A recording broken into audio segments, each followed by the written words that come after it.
الحمد لله نحمده ونستعينه ونستغفره ونعوذ بالله من شرور أنفسنا ومن سيئات أعمالنا من يهده الله فلا مضل له ومن يضلل فلا هادي له أشهد أن لا إله إلا الله وأشهد أن محمدا عبده ورسوله يا أيها الذين آمنوا اتقوا الله حق تقاته ولا تموتن إلا وأنتم مسلمون يا أيها الناس اعبدوا ربكم الذي خلقكم من نفس واحدة وخلق منها زوجها وبث منهما رجالا كثيرا ونساء واتقوا الله الذي تساءلون به والأرحام إن الله كان عليكم رقيبا يا أيها الذين آمنوا اتقوا الله وقولوا قولا سديدا يصلح لكم أعمالكم ويغفر لكم ذنوبكم ومن يطع الله ورسوله فقد فاز فوزا عظيما أما بعد فإن خير الحديث كتاب الله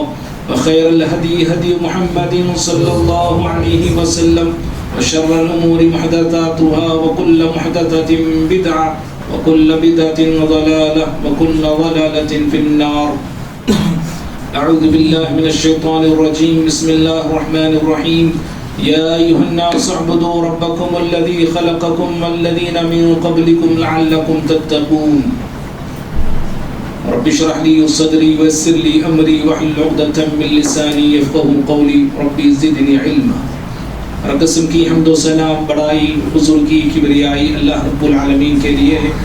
درود و سلام ہو تمام نبیوں پر بالخصوص میرے اور آپ کے نبی احمد مجتبی محمد مصطفیٰ صلی اللہ علیہ وسلم کی ذات اقدس و مقدس پر. اللہم صلی وسلم وبارک علی نبینا محمد صلی اللہ علیہ وسلم. محترم حضرات، ابھی میں نے خطبہ مسنہ کے بعد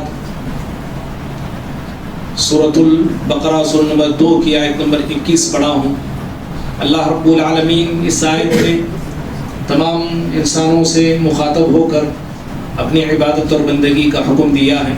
اللہ تعالیٰ نے فرمایا یا ایھا الناس اعبدوا ربکم الذی خلقکم، اے انسانوں اپنے رب کی عبادت کرو جس نے تم کو پیدا کیا، الذین من قبلکم اور تم سے پہلے والوں کو پیدا کیا، لعلکم تتقون تاکہ تم تقوی والے بن جاؤ، تاکہ تم میں تقوی آ جائے.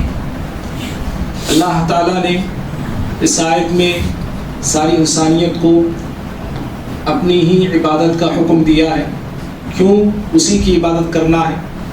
اس لیے کہ وہ ہمارا خالق ہے، اس نے ہم کو پیدا کیا ہے، اس نے ہم کو زندگی بخشی ہے، اور زندگی کا جو سلسلہ ہم اپنے سے پہلوں کی طرف اگر ہم دیکھیں گے تو ایک ایسا سلسلہ اللہ تعالیٰ نے جاری فرمایا جو آدم علیہ السلام سے شروع ہوا ہے. یہ سلسلہ جو چل رہا ہے یہ اللہ کی عنایت سے ہے، یہ اللہ تعالیٰ کی مرضی سے ہے.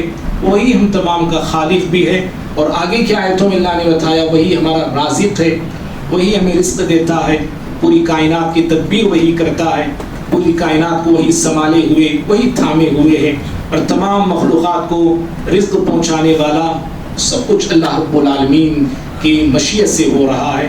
تو اسی کی عبادت کرنا ہے. تو تمام انسانیت سے اللہ مخاطب ہو کے اپنی عبادت کا حکم دیا ہے. ایک دوسرے مقام میں اللہ نے انسانوں کی پیدائش کا مقصد عبادت بتایا ہے. ہماری مقصد تخلیق، ہمارے پیدا ہونے کا مقصد، ہماری تخلیق کا مقصد، ہمارے دنیا میں آنے کا مقصد اللہ تعالیٰ کی عبادت ہے. مشہور آیت ہے سورہ ذاریات کی 50 پر 1ویں سورت ہے، اور 50 پر 6ویں آیت میں اللہ نے کہا وَمَا خَلَقْتُ الْجِنَّ وَالْإِنسَ إِلَّا لِيَعْبُدُونَ، میں نے انس اور جن کو پیدا نہیں کیا مگر اپنی عبادت کے لیے. تو اس آیت میں ہماری عبادت، ہماری زندگی میں آنے کا مقصد، پیدا ہونے کا مقصد اللہ تعالیٰ نے اپنی عبادت اور بندگی بتایا ہے. اور ایک مقام پہ اللہ نے سیدھا راستہ، صراط مستقیم اپنی عبادت کو بتایا ہے. میری عبادت کرنا، میری بندگی کرنا، یہی سیدھا راستہ. اللہ نے کہا اِنَّا رَبِّي وَرَبُّكُمْ فَاعْبُدُوا هَذَا صِرَاطٌ مُسْتَقِيمٌ. دیکھو اللہ رب العالمین میرا بھی رب ہے، تمہارا بھی رب ہے، اسی کی عبادت کرو، اور یہی سیدھا راستہ ہے، یہی صحیح راستہ ہے. تو اللہ ہی کی عبادت کرنا یہ تمام انسانوں پر فرض ہے، اور تمام انسانوں کے پیدا ہونے کا مقصد بھی یہی عبادت ہے. اور سیدھا راستہ اگر کوئی بندہ تلاش کرنا چاہتا ہے تو تو اللہ ہی کی عبادت سے اس کو سیدھا راستہ مل سکتا ہے. اور اس عبادت پر اللہ نے حکم دیا کہ جمے رہو، ڈٹے رہو، قائم رہو. اللہ نے کہا سورہ مریم میں وَاسْتَبِرْ لِعِبَادَتِي، اللہ رب العالمین کی عبادت پہ تم سب کو قائم رہنا چاہیے، اللہ کی عبادت پہ تم سب کو ڈٹے رہنا چاہیے. موسمی عبادت نہ ہو، مہینہ واری عبادت نہ ہو، حالات کے اعتبار سے عبادت نہ ہو.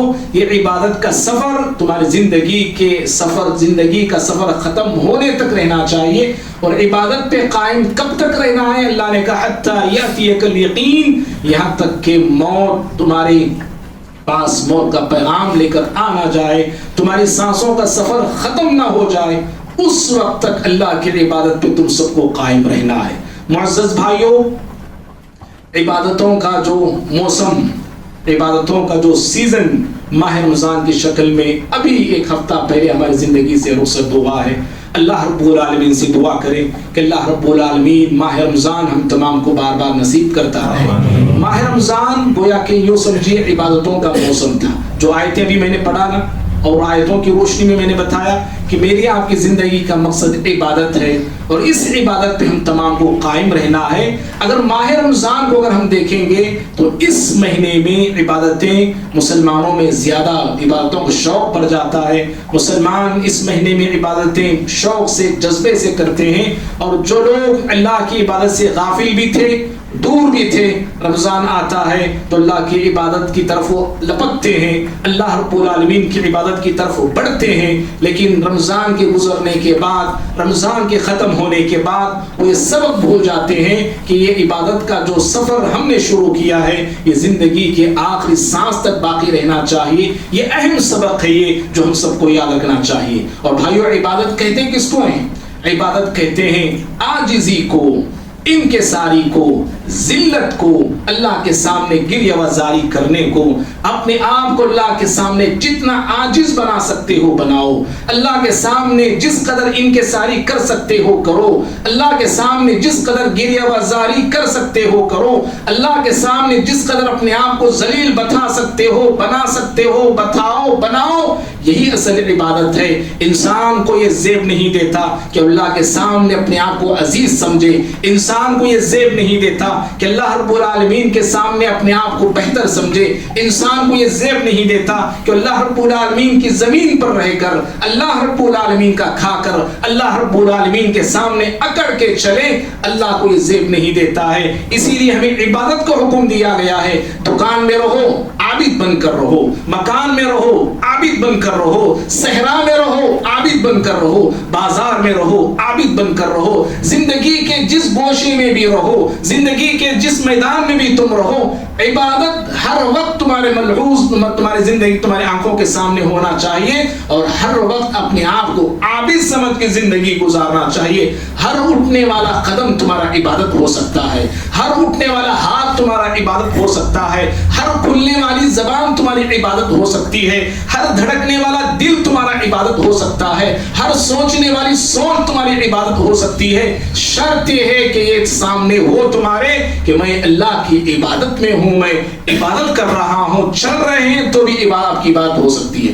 آپ کا کھانا بھی عبادت ہو سکتا ہے، آپ کا پینا بھی عبادت ہو سکتا ہے، حتیٰ کہ بیوی کے منہ میں ایک لقمہ کا رکھنا یہ بھی عبادت ہو سکتا ہے. آپ کا کمانا بھی عبادت ہو سکتا ہے، آپ کا تجارت کرنا بھی عبادت ہو سکتا ہے. کب؟ جب آپ یہ مانیں کہ میں عبادت کر رہا ہوں. اسی لیے اہل علم نے عبادت کی جو تعریف کی ہے، اسم جامع، عبادت ایک ایسا بابرکت اور ایک عظیم اور جامع نام ہے لِكُلِّ مَا يُحِبُّ اللَّهُ وَيَرْضَاهُ مِنَ الْقَوْلِ وَالْأَفْعَالِ، کہ اللہ رب العالمین جن کاموں سے راضی ہوتا ہے، اللہ رب العالمین جن کاموں سے خوش ہوتا ہے، چاہے وہ ہمارا قول کیوں نہ ہو، ہمارا فعل ہم جو کرتے ہیں وہ کیوں نہ ہو، چاہے ان کاموں کا تعلق ہمارے ظاہر سے ہو یا باطن سے ہو، ہر عمل اللہ کی رضا کے لیے اگر آپ کرتے ہیں تو یہ عبادت ہے.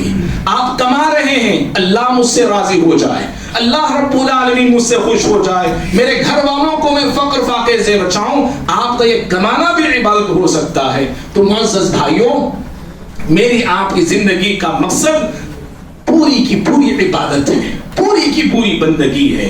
اور یہ بندگی، یہ عبادت جیسے ماہ رمضان میں ہم سے بڑی ہے، ماہ رمضان میں ہم سے ہوئی ہے، یہ ہمیشہ قائم رہنا چاہیے، ہمیشہ ہم سے ہوتے رہنا چاہیے. اور عبادت کرنے کے بعد جب بھی ہم سے عبادتیں ہوتی ہیں، اصل یہ میرا یہ پیغام ہے آج کے اس خطبہ جمعہ کا، جب ہم سے عبادت ہوتی ہے تو ہم کو کرنا کیا ہے؟ عبادت کے بعد کرنا کیا ہے؟ صرف رمضان کی عبادت نہیں، زندگی تمام ہم سے جو عبادتیں ہوتی ہیں، اور خصوصاً رمضان کے حوالے سے، رمضان میں جب ہم سے عبادتیں ہوئی ہیں تو اب ہمیں کرنا کیا ہے؟ یاد رکھیے، اللہ رب العالمین نے سورہ بقرہ میں 2ویں سورت آیت نمبر 180 پر 5 میں جہاں پہ رمضان کا اور روزوں کا ذکر کیا ہے، وہاں پر اللہ نے روزوں کی بات کو اس بات پہ اللہ نے ختم کیا ہے کہ جب رمضان کے ہم روزے رکھ لیتے ہیں، رمضان کی ہم عبادتیں کر لیتے ہیں تو ہم کو کرنا کیا ہے؟ کہا وَلِتُكْمِلُوا الْعِدَّةَ، جب تم ماہ رمضان کا مہینہ مکمل کر لو، وَلِتُكَبِّرُوا اللَّهَ عَلَى مَا هَدَاكُمْ، اللہ نے تم کو جو ہدایت دی ہے نا، کون سی ہدایت؟ ساری زندگی عبادت کرنے کی ہدایت، اسلام کی ہدایت، جو بھی ساری چیزیں اس میں شامل ہیں. اور خصوصاً کیونکہ رمضان کی بات ہے تو رمضان میں جو اللہ نے جو ہم کو ہدایت دی، روزے رکھنے کی ہدایت دی، روزوں کی توفیق دی، تراویح کی ہدایت دی، تراویح کی توفیق دی، قرآن پڑھنے کی توفیق دی، قرآن سننے کی توفیق دی، درس قرآن سننے کی توفیق دی. اللہ نے شب قدر کی تلاش کی جو توفیق دی، سحری افطاری کی جو توفیق دی، صدقہ و خیرات کی توفیق دی، زکوٰۃ کی جو بھی عبادتیں ماہ رمضان میں ہم نے کی، اللہ نے جو توفیق دی ہے، اس توفیق پہ ہم کو کرنا کیا ہے؟ کہا وَلِتُكَبِّرُوا اللَّهَ عَلَى مَا هَدَاكُمْ، یہ اللہ نے تم کو ہدایت دی ہے، اس ہدایت کے ملنے پہ رب العالمین کی بڑائی بیان کرو. اس کی بڑائی، اللہ رب العالمین کی بڑائی بیان کرو، اس کی بزرگی بیان کرو، اس کی برتری بیان کرو، اس کی بلندی بیان کرو. اللہ رب العالمین کی بڑائی، بزرگی میری آپ کی زبان پہ معمول ہونا چاہیے. کیوں؟ انسان کی یہ کمزوری ہے، میری آپ کی، سبھی انسانوں کی یہ کمزوری ہے. انسان سے جب نیکی کا کام کچھ ہوتا ہے، اچھائی کا کام کچھ ہوتا ہے، کچھ عبادت وہ کر لیتا ہے، کچھ صدقات وہ دے لیتا ہے، کہیں لوگوں کی، غریبوں کی وہ مدد کر لیتا ہے، کچھ سجدے وہ کر لیتا ہے، اس کا جسم ذرا پھولنے لگتا ہے. اے میں نے کیا جی، میں نے دیا، ہم نے کیا، اس کا سینہ چوڑا ہونے لگتا ہے، وہ عجب کا شکار ہو جاتا ہے، میں پن اس کے اندر آ جاتا ہے، خوش فہمی میں مبتلا ہو جاتا ہے، میں نے کیا، میں نے دیا، وہ انہوں کیا کیے، انہوں کیا کیے، میں نے کیا ہے. عجب کا، خوش فہمی، خود پسندی کا وہ شکار ہو جاتا ہے، اور وہ اپنے آپ میں اپنے آپ کو بہت بہتر سمجھتا ہے، وہ اور اپنے آپ کو بہت برتر سمجھتا ہے، وہ دوسروں کو کمتر اور دوسروں کو حقیر سمجھتا ہے. انہوں کیا کیے بولو، میں اتنا کیا ہوں، انہوں کیا دیے بولو، میں اتنا دیا ہوں. نیکی کے بعد، عمل کے بعد انسان کے اندر ایک طرح سے چوڑا پن اور پھولا پن پیدا ہو جاتا ہے، وہ اپنے آپ میں ذرا پھول جاتا ہے اور اپنے آپ کو بھول جاتا ہے کہ اللہ نے مجھے توفیق دی ہے. یہ توفیق جو ملی ہے، جو رمضان میں ہم نے قیام کیا، رمضان میں جو روزے ہم نے رکھے ہیں، رمضان میں جو ہم نے صدقہ و خیرات بھی ہم نے کیا ہے، قرآن اگر ہم نے پڑھا بھی ہے، اور لوگوں کی اگر ہم نے لوگوں کو کھلایا پلایا بھی ہے، کس نے توفیق دی؟ یہ ہدایت کس نے دی ہے؟ یہ اللہ نے ہدایت دی ہے، اللہ نے ہدایت دی ہے، اللہ نے توفیق دی ہے، اللہ نے ہم کو چنا اپنی عبادت کے لیے. اگر اللہ ہدایت نہ دیتا، اگر اللہ رب العالمین توفیق نہ دیتا، اگر اللہ رب العالمین چل کر آنے کی پیروں میں طاقت نہ دیتا، ہم اگر جسم میں اللہ طاقت نہ دیتا، ہم روزہ رکھ پاتے جی؟ ہم عبادت کر پاتے؟ ہم تراویح میں کھڑ پاتے؟ ہرگز نہیں. اللہ نے یہ توفیق دی ہے، جو توفیق جس نے ہم کو دی ہے عبادت کی، اصل اس کی بڑائی بیان کرنا چاہیے. اسی لیے ہم جب فرض نمازوں کے بعد سلام پھیرتے ہیں، سلام کے فوراً بعد پیارے نبی صلی اللہ علیہ وسلم کا طریقہ یہ اللہ اکبر کہتے ہیں. اللہ اکبر، اللہ سب سے بڑا ہے، بڑائی تو میری کچھ نہیں ہے، میں نے نماز پڑھی، میں نے 4 سجدے کیا کیے، میں تو بڑا نہیں ہوا ہے، اللہ کی یہ بڑائی ہے، اللہ کی یہ بلندی ہے کہ اس نے مجھ کو یہ توفیق دی ہے، اتنے سارے لوگوں میں اس نے مجھ کو چنا ہے اور میں اللہ رب العالمین کی عبادت کر سکا۔ اصل بڑائی تو عبادت کرنے والی کی نہیں، اصل بڑائی تو توفیق دینے والی کی ہوتی ہے۔ اللہ نے مجھے توفیق دی تو میں کر پایا، اور یہی وجہ ہے کہ رمضان کا مہینہ جب ختم ہوتا ہے اور رمضان کے ختم ہونے کے بعد ہم نماز عید الفطر کے لیے اپنے اپنے گھروں سے عیدگاہ کی طرف یہ نماز پڑھنے کے مقام پہ ہم جاتے ہیں۔ پیارے نبی صلی اللہ علیہ وسلم نے ہم کو یہ تعلیم دی، طریقہ سکھایا، تکبیرات کہتے ہوئے جاؤ، تکبیرات پڑھتے ہوئے جاؤ، اور نماز پڑھ کے نکلو تو وہاں سے بھی تکبیرات کہتے ہوئے آنا، اللہ اکبر اللہ اکبر، یہ تکبیرات ہم کہتے ہوئے جاتے ہیں۔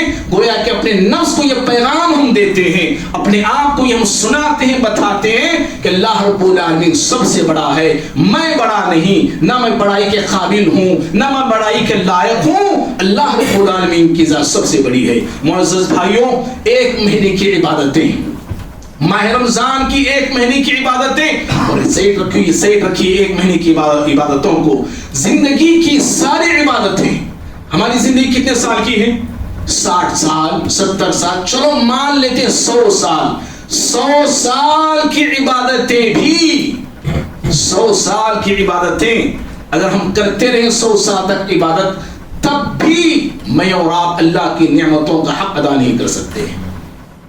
ارے 100 سال کیا جی، پوری زندگی، 100 سال کی زندگی کے علاوہ اگر اللہ اتنی زندگی دے کہ اگر ہم جو ہے پوری زندگی پیدائش سے لے کے موت تک، حالانکہ پیدائش سے کوئی انسان عبادت نہیں کرتا ہے، پیدائش سے کوئی انسان عبادت میں نہیں لگتا ہے، لیکن پیارے نبی صلی اللہ علیہ وسلم فرماتے ہیں پیدا ہونے سے لے کر موت تک بھی عبادت کرتے رہو کرتے رہو کرتے رہو، تو کیا ہوتا ہے جانتے ہیں؟ مسند احمد کی حدیث میں پیارے نبی صلی اللہ علیہ وسلم فرماتے ہیں لو ان رجلا یجر علی وجهه، اگر کوئی شخص اپنے چہرے کو اپنے فیس کو من یوم ولد الی یوم یموت، اپنے چہرے کو گھسیٹتا رہے، اپنے چہرے کو کھینچتا رہے اللہ کی مرضی کو تلاش کرنے میں، فی مرضات اللہ، اللہ کو راضی کرنے کے لیے اپنے چہرے کو زمین پہ لگا کے رکھیں، کب تک؟ پیدائش سے لے کر الی یوم یموت، موت تک بھی، لحقرہ یوم القیامہ، ان سارے اعمال کو بندہ روز قیامت معمولی اور حقیر سمجھے گا، اللہ اکبر، معمولی سمجھے گا۔ تو اسی لیے بھائیوں، اللہ نے ہمیں یہ توفیق دی، یہ ہدایت دی ہے ماہ رمضان کی، ماہ رمضان میں روزے رکھنے کی، تو اللہ رب العالمین کی بلندی اور اللہ رب العالمین کی بڑائی بیان کرنا چاہیے۔ پہلا کام ہے عبادتوں کے بعد۔ دوسرا کام، جب ہم سے عبادتیں ہوتی ہیں، ہو رہی ہیں، تو کیا کرنا چاہیے؟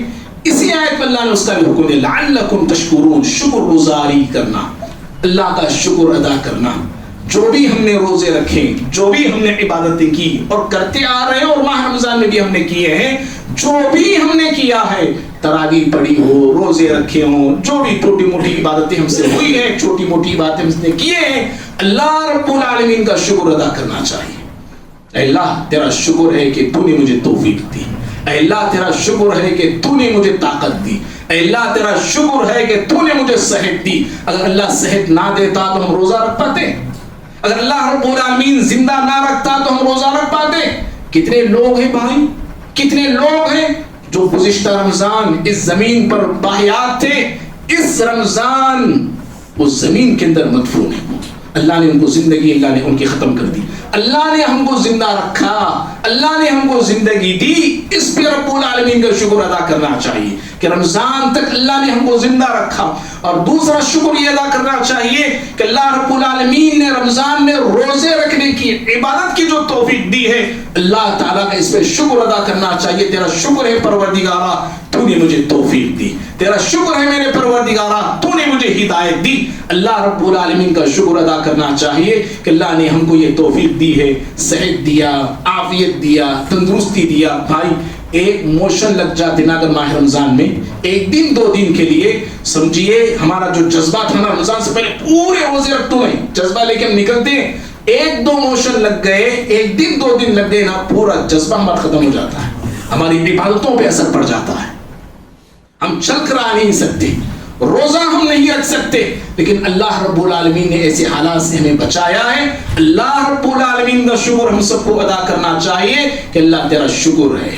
معزز بھائیوں، شکر اللہ رب العالمین کا اس لیے بھی ہم سب کو ادا کرنا چاہیے کہ اللہ رب العالمین نے ماہ رمضان میں روزے داروں کے لیے اور غیر روزے داروں کے لیے دونوں کے لیے اللہ نے سہولتیں رکھا ہے، آسانی اللہ نے رکھا ہے۔ روزے داروں کے لیے بھی آسانیاں ہیں اور غیر روزے داروں کے لیے اللہ نے آسانیاں رکھا ہے۔ یہ شکر ادا کرنا ہے اللہ تعالیٰ کا۔ اگر سختی کرتا رب العالمین تو بتاؤ میں اور آپ اس سختی کو برداشت کر پاتے؟ ہر کس نے کیا ہے آسانیاں؟ وہ 2-3 آسانیاں میں بتانا چاہتا ہوں۔ ایک تو یہ، اگر کوئی روزے دار بھول کر کھا لیا ہے، بھول کر پی لیا ہے، یہ اللہ نے آسانی رکھی، پیارے نبی صلی اللہ علیہ وسلم کے ذریعے وہ روزہ مکمل کر لیا، اللہ نے اس کو کھلایا، اللہ نے اس کو پلایا ہے، وہ جان بوجھ کے کھایا نہیں، جان بوجھ کے پیا نہیں، وہ بھول کر کھایا، بھول کر پیا، یہ آسانی ہے اللہ رب العالمین کی ہے۔ اگر ایسا ہوتا بھئی بھول کر کھائے بھی نہ تو روزہ ٹوٹا تمہارا، اور چلو اور 1-2 روزے ایکسٹرا رکھنا تو،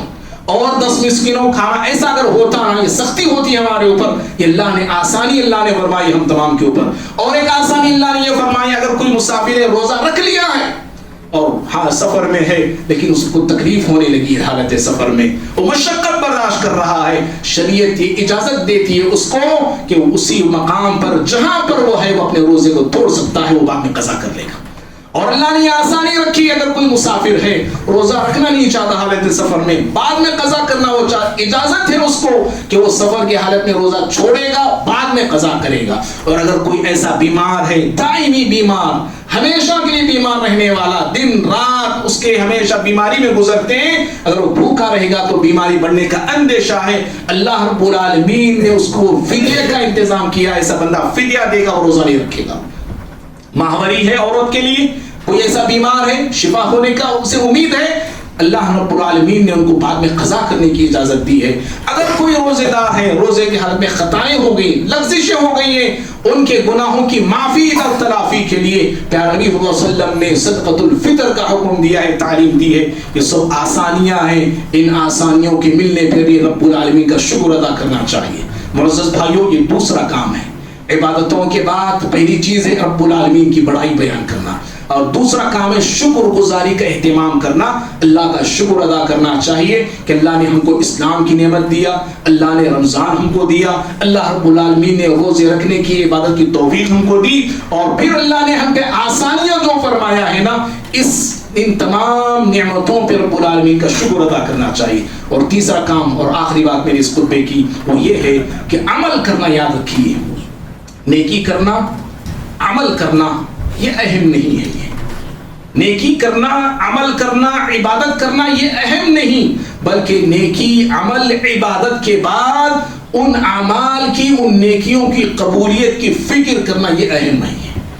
نیکی غیر مسلم بھی کرتے ہیں، اچھے کام غیر مسلم بھی کرتے ہیں، لیکن ان کی میں اور ہم میں فرق یہ ہے، وہ اچھے کام کر لیتے ہیں ختم، لیکن ایک مومن جو مسلمان ہوتا ہے وہ نیکی کرنے کے بعد صرف وہ اس پہ رکتا نہیں ہے، بلکہ ان نیکیوں کے قبول ہونے کی فکر اس کو ستاتی ہے، اس کو پریشان کرتی ہے۔